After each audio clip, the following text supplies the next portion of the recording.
changed in the 4 decades since the Lehigh Valley Transit Company's Liberty Bell line ended its interurban service in eastern Pennsylvania. Tracks were torn up in 1951. Only a few remnants of the line are still visible as bridge abutments, snatches of weed-strewn right-of-way, and a few stray buildings. Huge swatches of the once rural route are now matted with housing complexes and shopping centers. The term Liberty Bell route was coined because the line somewhat followed the path taken when the original Liberty Bell was removed from Philadelphia in 1777 in advance of the British occupying forces and taken to the Zion Reformed Church in Allentown for safekeeping. For the next 55 minutes, let's sit back and recreate a southbound journey from Allentown, Pennsylvania to Norristown, Pennsylvania on the Philadelphia division of the Lehigh Valley Transit Company. The footage you'll see was taken by LVT motorman Charles Hauser Sr. while on duty aboard maintenance cars, as he was rail fanning by car, and on a number of memorable fan trips. The LVT's Fairview car barns were on the south side of Allentown. They would proceed north on 8th Street to 8th and Hamilton to the LVT terminus in downtown Allentown. They would then reverse and begin their southbound Liberty Bell route trip. In a mix of color and black and white footage from the late 1940s and early 1950s until the end of the route, we begin our southbound journey with a 3-car fan trip leaving the Fairview car barn and turning the corner of Lehigh and Cumberland.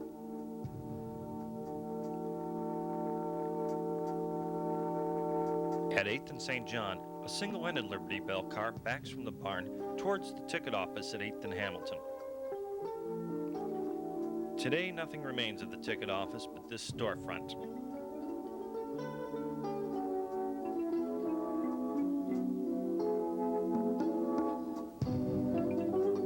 At the same location, one of the LVT's many popular fan trips rumbles by.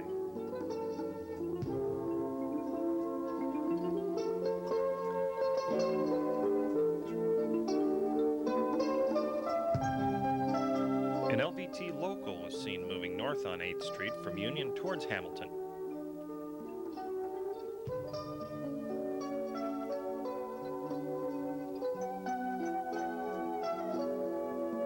Car number 812, better known as the President's Car, is leaving the terminus at 8th and Hamilton.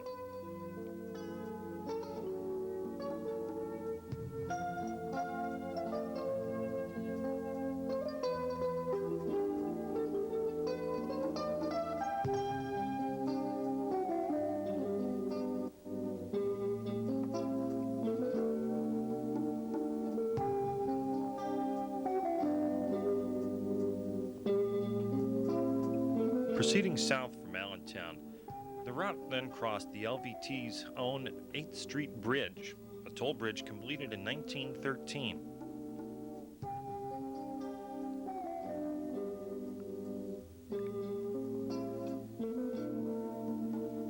From a low-angle view from Fountain Park, the huge expanse of the 8th Street Bridge can be fully appreciated.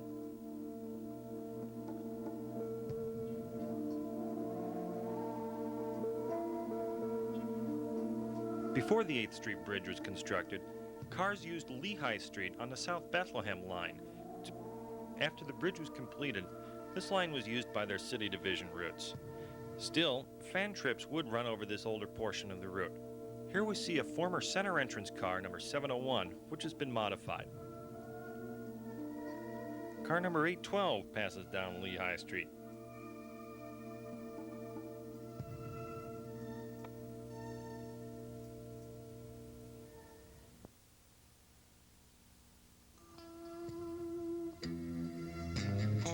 Going south, the cars would pass the turnoff for the former Fairview car barn, which still stands today as a bus garage for the Lehigh and Northampton Transit Authority.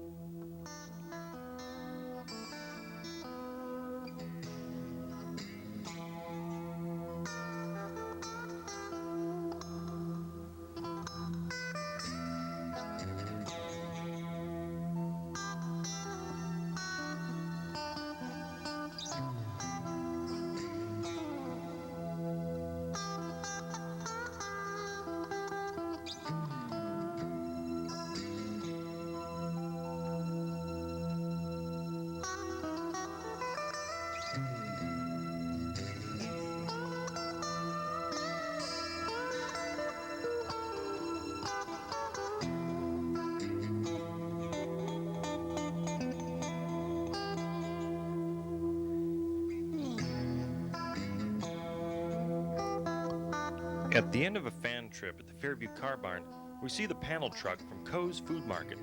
Coe's was located on St. John Street and often made sandwiches and beverages available for the fan trips.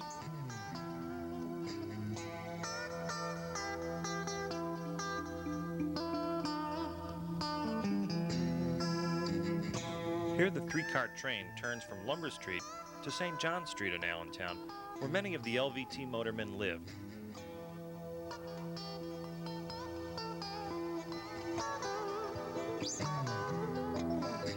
Two-car trains on St. John Street were a common sight during the week of the Allentown Fair.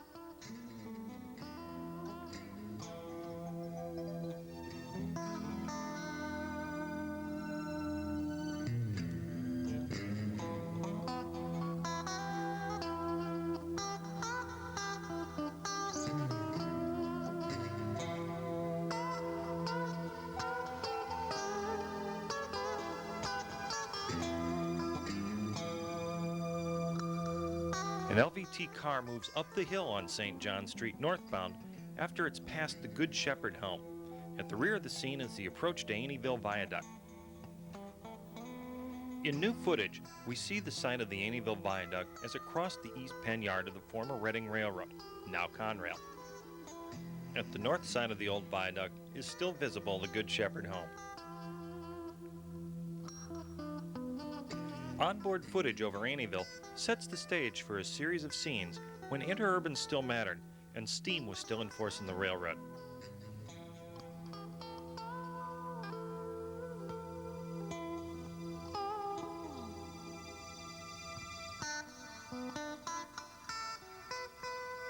Here's our first look at a three-car freight set. We'll be catching up with them periodically later on down the line.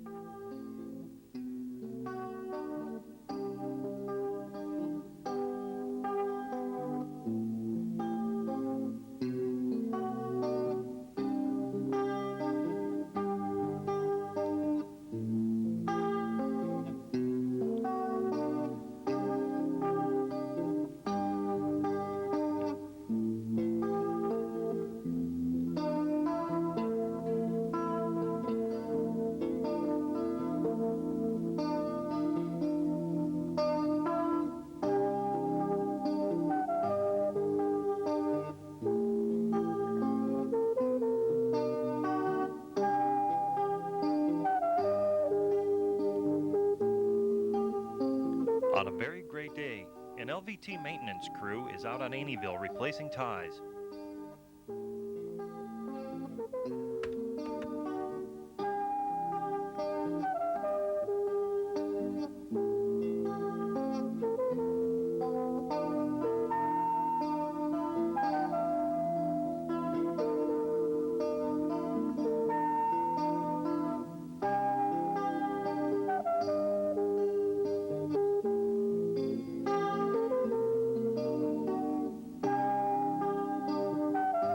After leaving Aneyville, cars would proceed along Priscilla Street towards what was known as Sheets's Row.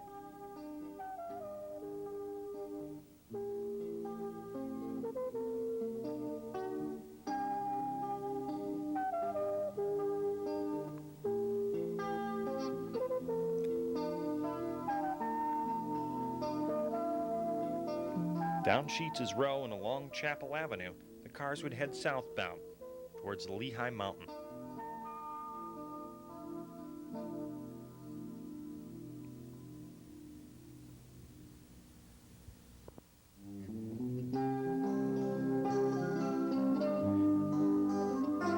Rail bond car number 500 moves along Chapel Avenue.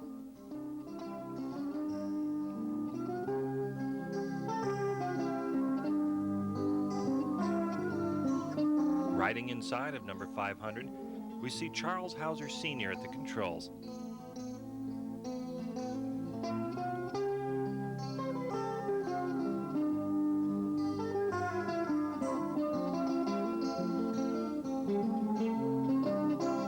The rail bond car moves through Emos Junction.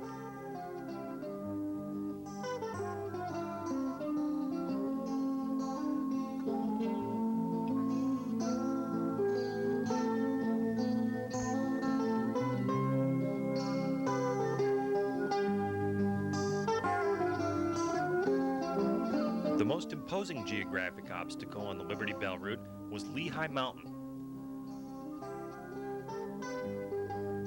Here in a series of scenes, we will see cars moving north and southbound over the mountain and its crest at Summit Lawn.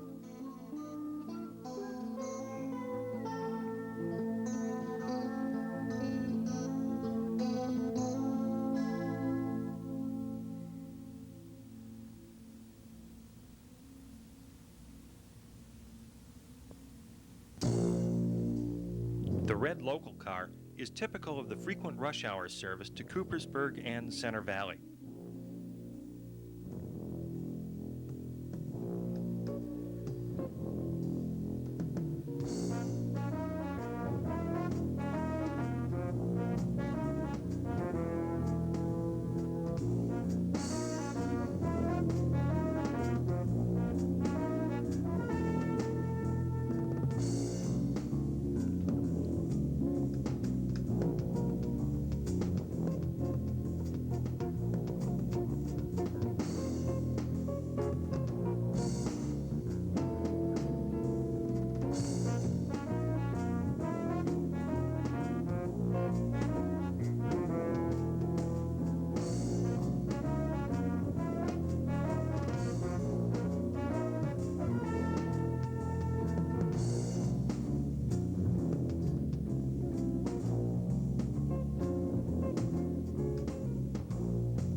Coming off the south side of Lehigh Mountain, one car passes and another car pauses to discharge a passenger at stop number 124, Colesville Road.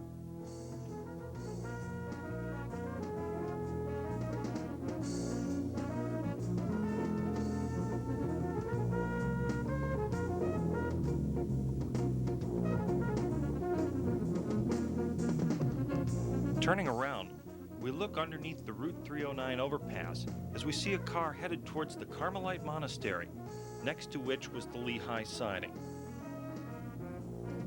To the north end of the scene, we can again see the Route 309 overpass.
About 1/2 mile south of Monastery, the LVT passed Lanark.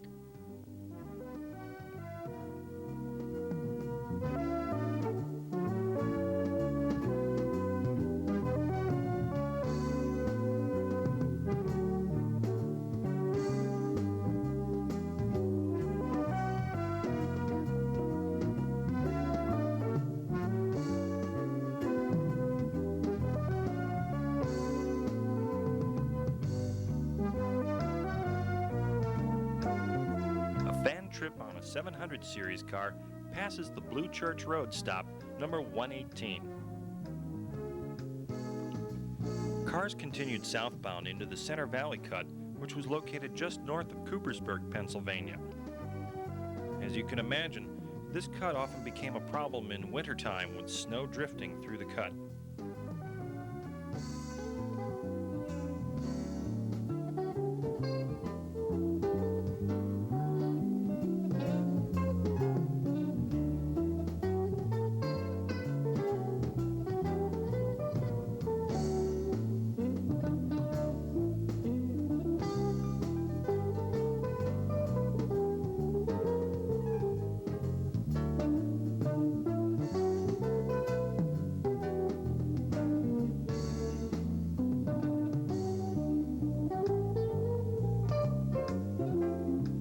Coming out of the Center Valley Cut, the route would immediately bypass Coopersburg. It used to travel through Coopersburg, but that route was abandoned in about 1925. Here we see cars operating on the Coopersburg cutoff in rural farmland outside of the city. The track was built on substantial amounts of fill.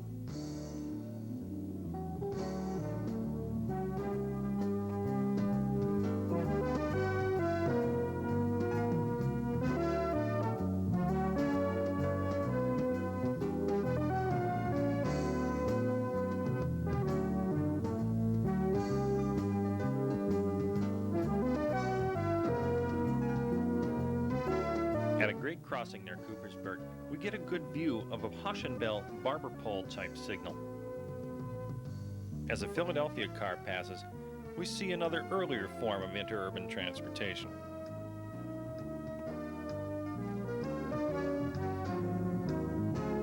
At the Coopersburg siding, we see a northbound Liberty Bell car in revenue service passing a 3-car fan trip waiting to resume their excursion.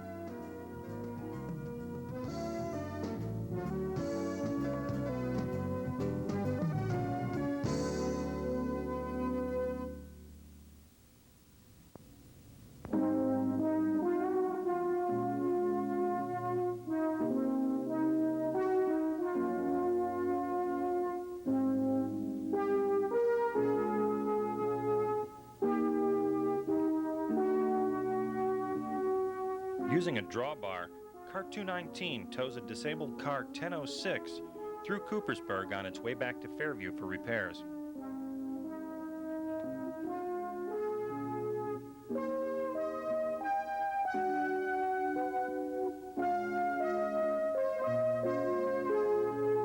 In these scenes are excellent views of the rare Y switch at the Coopersburg siding.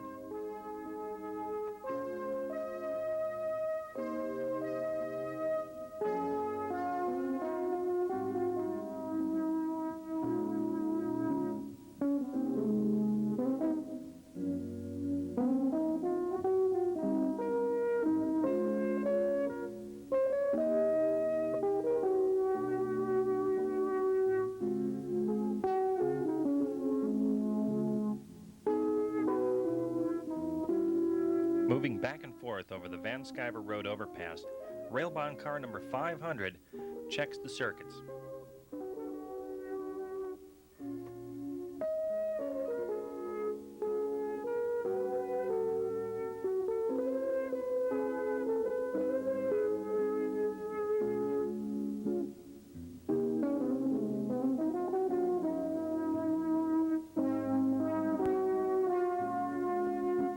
Because of power limitations, multiple units were limited to 3 cars.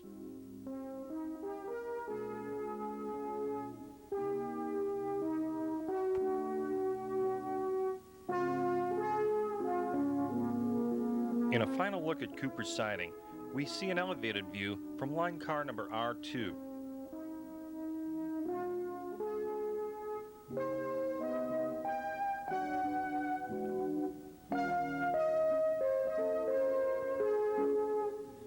Standing on Trolley Bridge Road in the area of Zion Hill, we can see a 3-car southbound fan trip approaching on a hazy morning.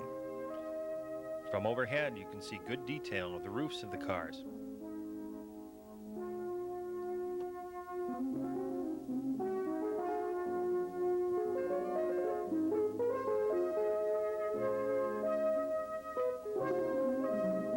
1.5 miles south, we come to wood siding, where we find two company electricians working on signal equipment.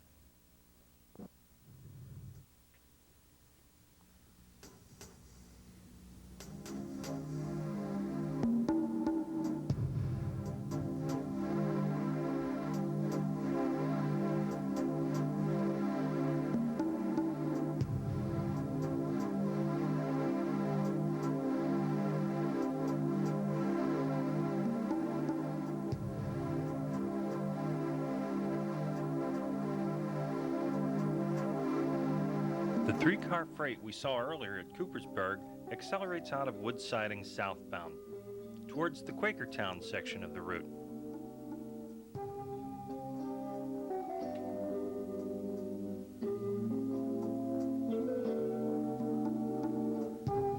Just north of Quakertown, freight number C7 approaches Quakertown siding.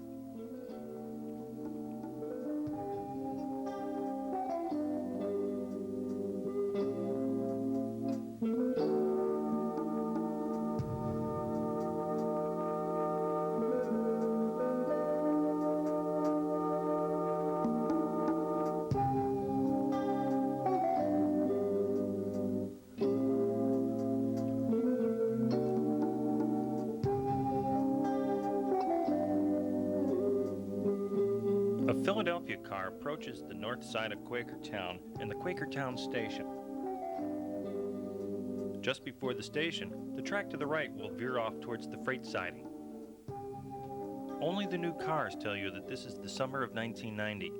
The passenger station is essentially unchanged from the days when the Liberty Bell route passengers would disembark and transfer to the Levy Bus Company routes to serve suburban areas around Quakertown.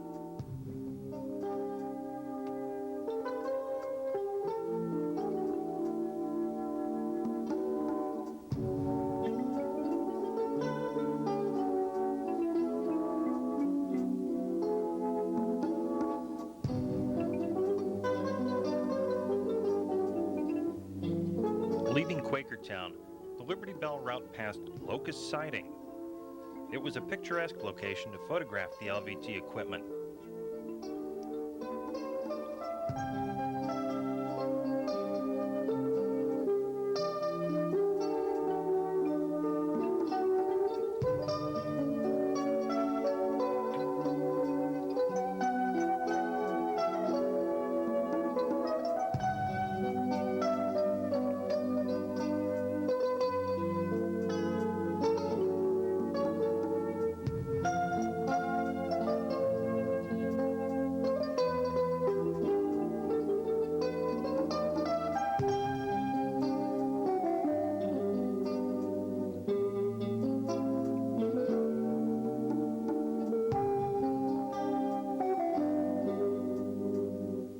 R2 is in the siding as a Liberty Bell car passes southbound.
South of Locust Siding in the Pennsylvania countryside was the hamlet of Rich Hill.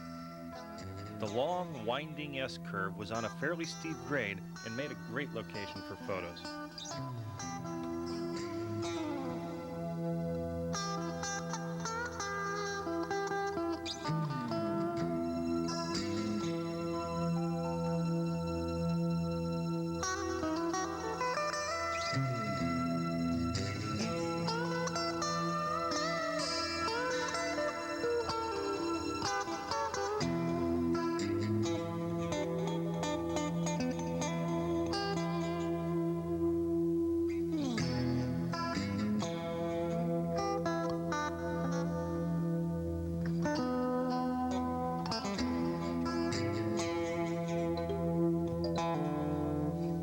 Stop 79 1/2 was the new ridge siding.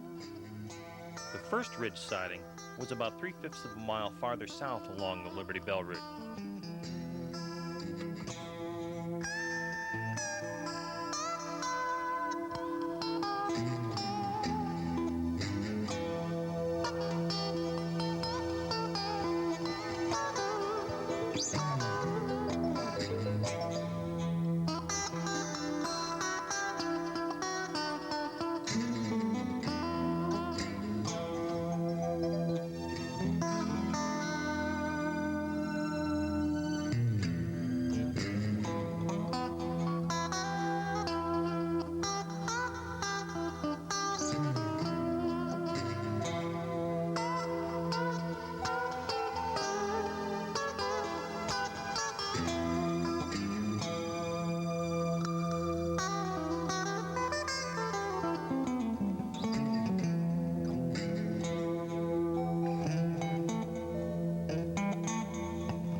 Car 79 approaches the new ridge siding.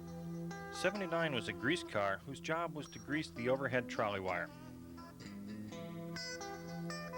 A Liberty Bell car passes as 79 and R2 hold the siding.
The stretch approaching 3 Mile Run allowed the motormen to pick up speeds approaching 80 miles per hour.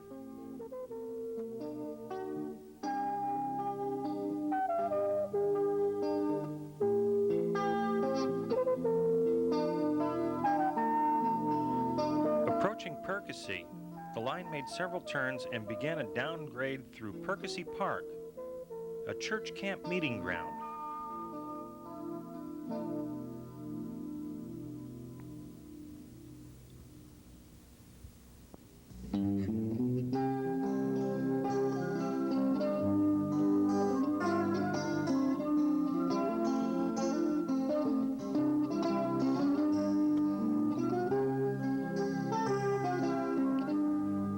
Percy Park, the LVT approached the Bethlehem branch of the Reading Railroad and passed underneath.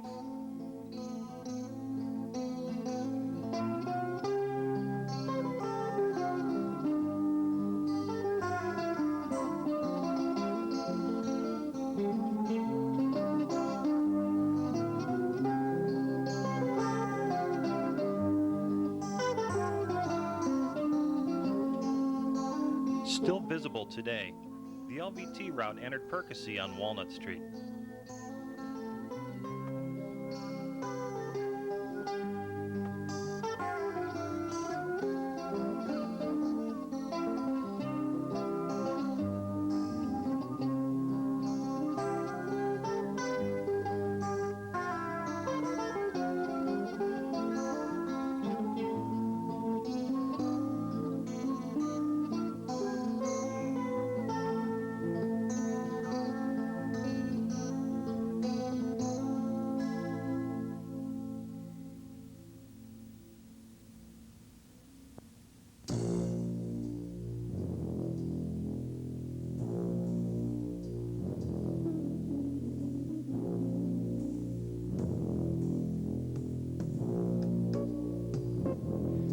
Today, the LVT's Percy station on Walnut Street is still being used as an American Legion post.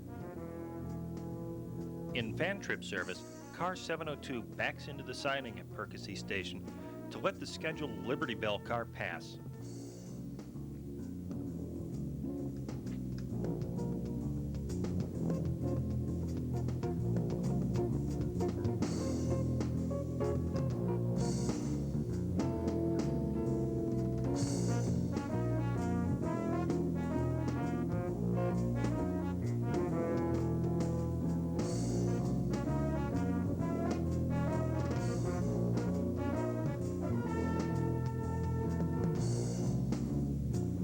Leaving Percy, the LVT went through Menlo Park and Lenape Park before immediately entering Sellersville.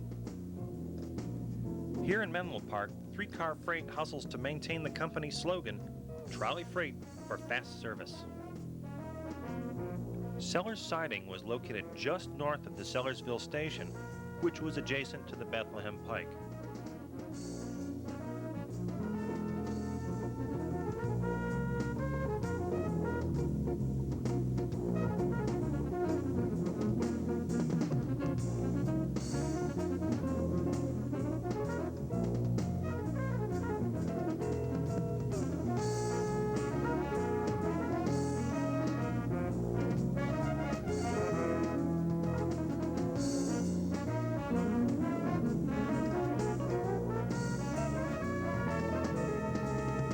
Looking south from the siding, we see the station on the right.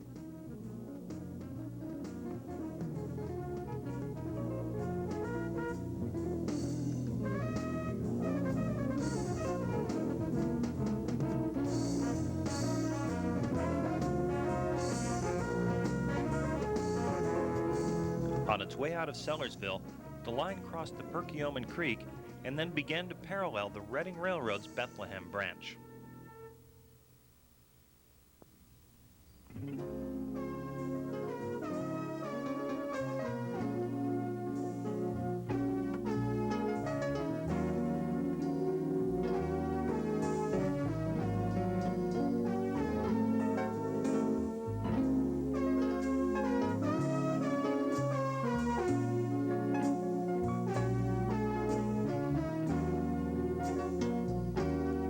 Hilltop was located between Sellersville and Telford. With its combination of speed and scenery, Hilltop was a favorite location to photograph the Liberty Bell route.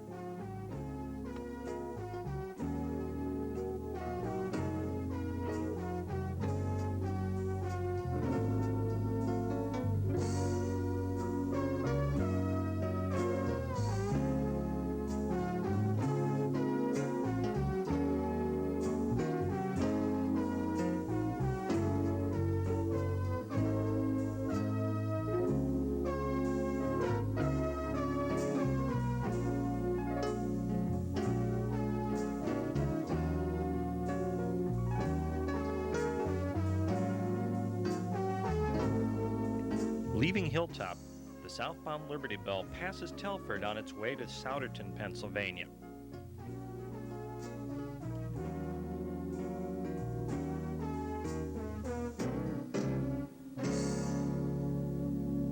The Souderton car barn is now a warehouse. But 40 years earlier, we see a fan trip arriving at the car barn.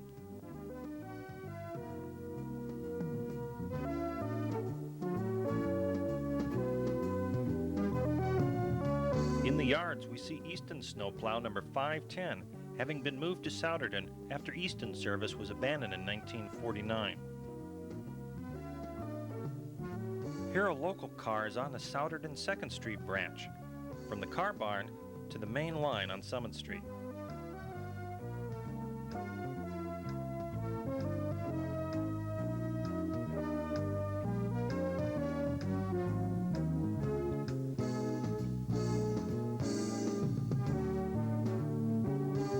In the winter, grease car number 79 moves past the Souderton station.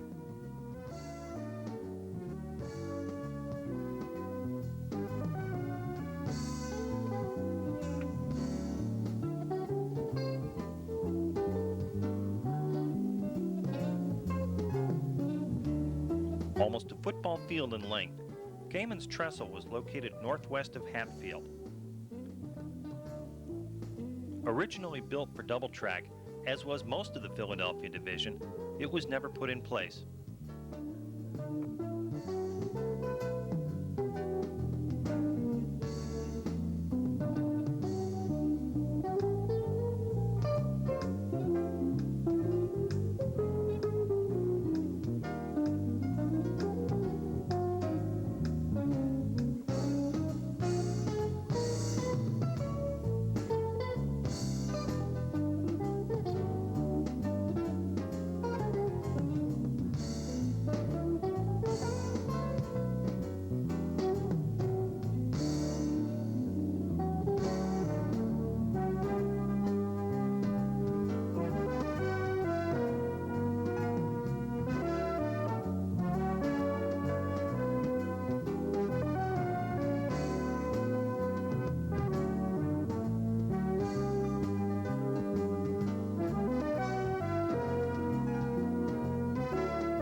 Hatfield, Pennsylvania was a sleepy little village during the LVT era, quite different from the asphalt-laden site we see today.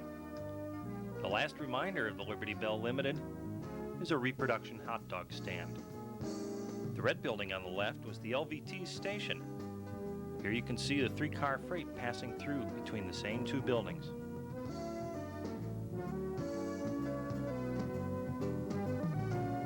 Charlie Hauser Sr. takes his camera off trains long enough to photograph his good friend, rail historian Randy Culp. At angle siding, local car number 731 in fan service takes the siding while a Liberty Bell car moves northbound.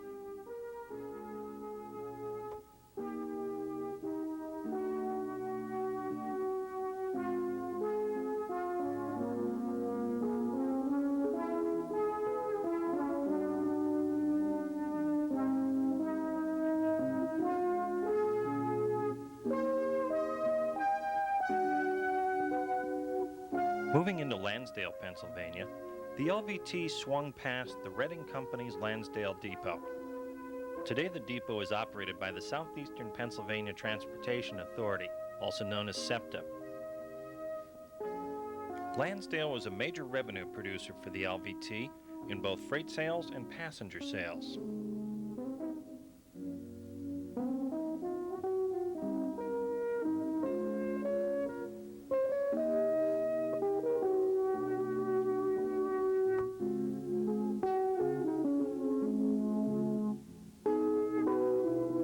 Behind the LVT's Railroad Avenue Depot was Cortlandt Street and the little spur that went in towards their freight siding.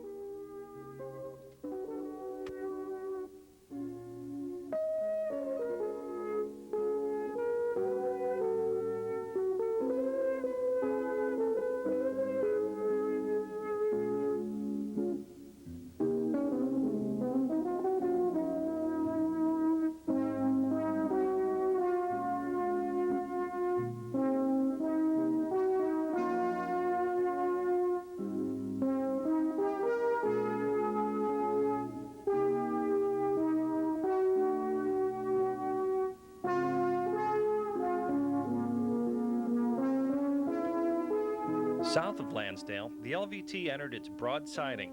It was 1.3 miles of double track, the longest double track on the Philadelphia division.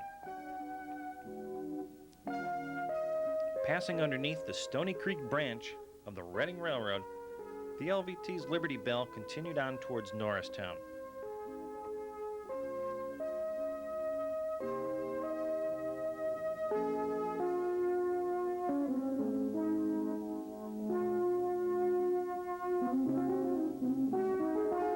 From 1912 to 1926, the LVT ran two traction routes from Wales Junction. In 1926, the route towards Chestnut Hill was abandoned in favor of bus service. Here a Liberty Bell car approaches the Wales Junction.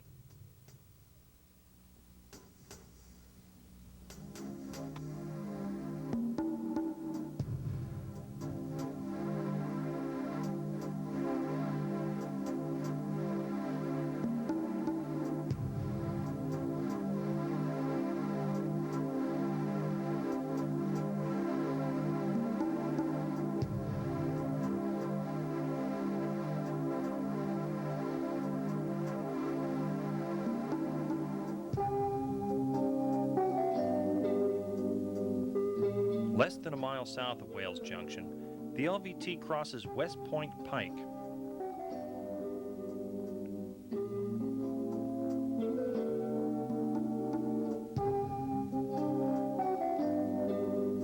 Rail fans are standing at the Reading Company's West Point station to watch the LVT operations on adjacent trackage.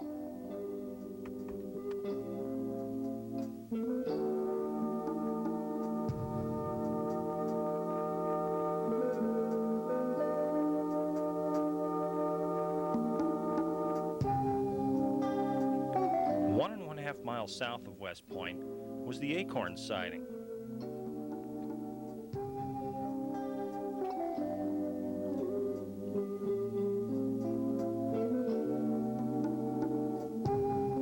Here a northbound fan trip has caught up with a northbound revenue service car waiting on the siding for a southbound.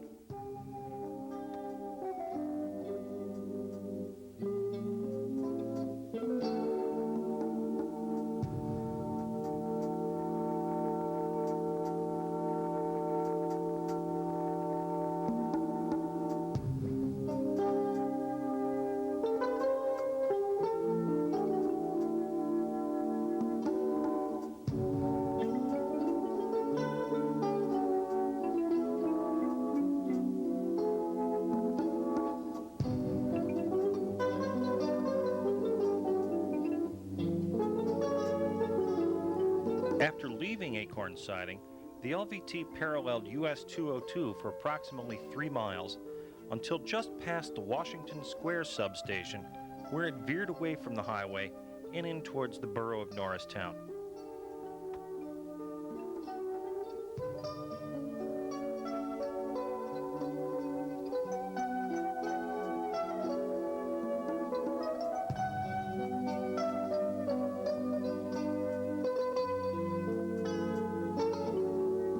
Here the Liberty Bell Limited moves through brush siding.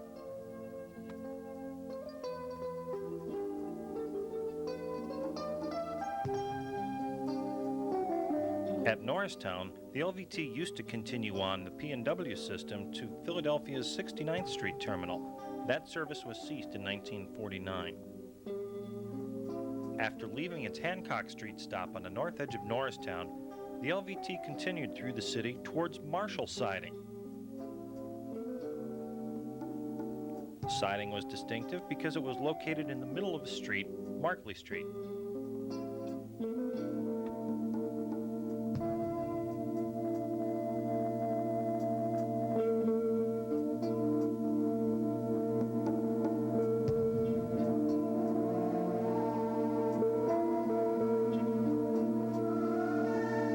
Continuing down Markley Street, the LVT would meet up with the Reading again at what is now SEPTA's Elm Street station in Norristown. As it came around the curve on Markley Street towards Erie Street, it would pass the LVT's Rink siding facility, which was used as a freight siding and as a turnaround for the single-ended Liberty Bell cars.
After the turnaround at Rinks, cars would head towards downtown Norristown on Erie Street, then up to the top of the hill, turn right onto Swede, and make a short trip downhill towards their connection with the P&W.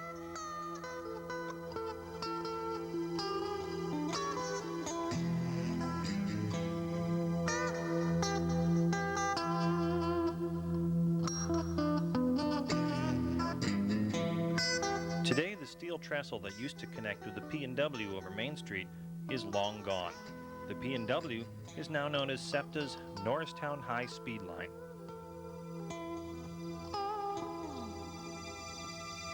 The tracks will continue on to Philadelphia's 69th Street terminal on the P&W lines. As a fan trip turns around and begins its trip back north to Allentown, we'll end our trip here. The Philadelphia division ended its journey shortly thereafter in September of 1951. Ironically, one of the buses that replaces it passes some of the scrapping operations on Chapel Avenue on the south side of Allentown.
Maintenance of way cars start their procession towards the gas house siding at the Bethlehem Steel Company scrapyards in Bethlehem, Pennsylvania.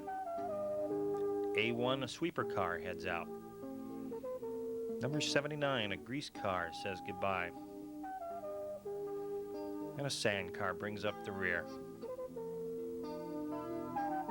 Some of the cars didn't wait to get to the scrapyards. Here, A1, crossing the Reading tracks in Bethlehem, drops a window frame.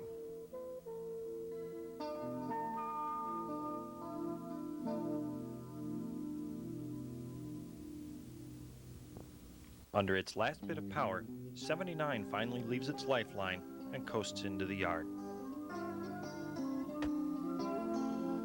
Lipset of New York City was brought in to remove all the trackage. Here on St. John Street, rail was pulled up in front of Charles Hauser Sr.'s house.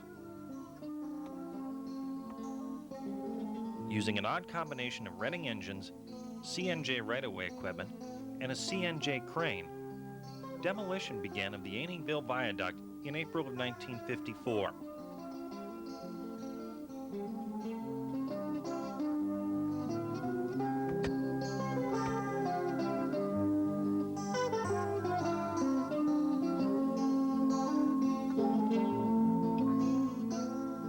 Fortunately, car number 1030 never made it to the scrapyard. In January of 1952, 1030 was loaded onto the Lehigh Valley system at their riverfront terminal to begin its journey north to the Seashore Trolley Museum in Kennebunkport, Maine. Now fully restored, number 1030 is back on the tracks today as the only operating LVT Liberty Bell route car.